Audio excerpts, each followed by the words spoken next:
Est-ce que vous connaissez cette situation où quand on revient de vacances, on a des valises partout et les valises s'ouvrent et explosent quasiment toutes seules et il y a un bazar monstre dans tout votre logement, éventuellement pendant des jours et des jours, et vous savez plus où passer, vous savez plus comment faire à manger, vous savez plus où dormir, etc. C'est la problématique que j'adresse aujourd'hui en vous donnant mon conseil spécial.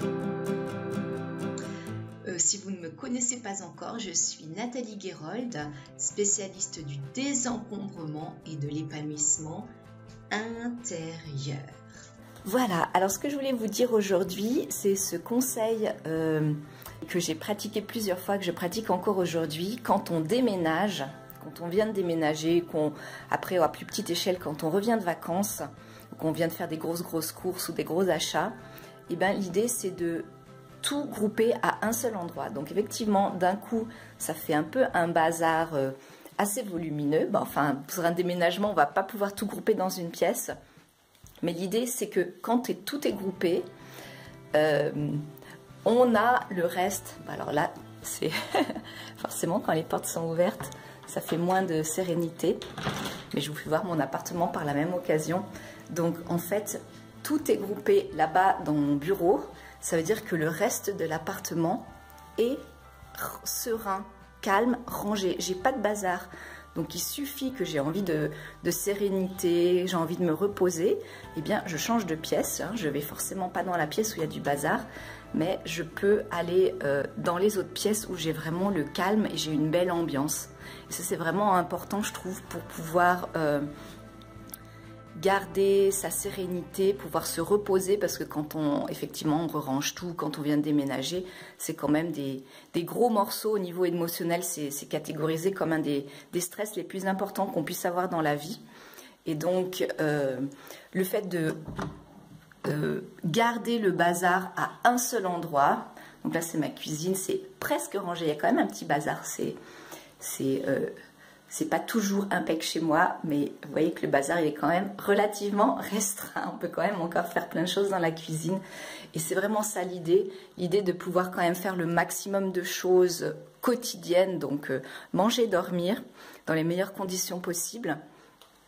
Et puis après, on s'attaque au bazar, un sac après l'autre, un carton après l'autre, une valise après l'autre. Et ce bazar reste circonscrit dans un lieu spécial. Donc là j'ai quand même bien diminué par rapport à l'autre jour, mais voilà, je pensais faire tout en quelques heures, tout en un jour, et puis finalement j'ai remarqué que j'étais beaucoup trop fatiguée, j'avais eu beaucoup de stress. Donc voilà, là je sens que j'ai besoin d'être plus douce avec moi-même. Je me laisse quelques jours pour libérer complètement mes sacs, mais enfin contre les 14 sacs, vous voyez qu'il y en a déjà beaucoup moins, et les 6 valises, il n'y en a plus que 2. Voilà, donc étant donné que hier j'ai quand même travaillé toute la journée aussi à l'extérieur.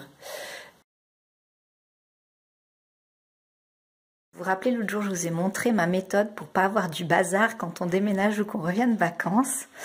Donc moi je laisse tout grouper, puis ma fille elle a choisi de faire autre chose. Donc là c'est l'entrée. Donc voilà, l'entrée on peut pas bouger. Chez ma fille dans sa chambre, c'est pas mal plein et tout est allé. Et puis gentiment, elle en a mis dans la salle de bain-buanderie et elle en a mis gentiment dans le salon. Donc moi je peux juste vous dire que ça me fait pas une impression de calme. Vous pouvez vous en douter. Donc comme ça vous avez la même situation avant-après, avec ou sans la méthode. Ça vous permet de comparer et de choisir ce que vous voulez faire quand vous rentrez de vos vacances. Comment vous voulez gérer vos valises?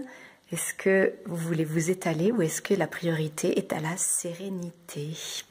Voilà, pour vous dire une technique que je vous conseille, c'est effectivement de circonscrire le bazar volontaire, entre guillemets, le bazar qui arrive par des déménagements, des gros achats de meubles et retour de vacances.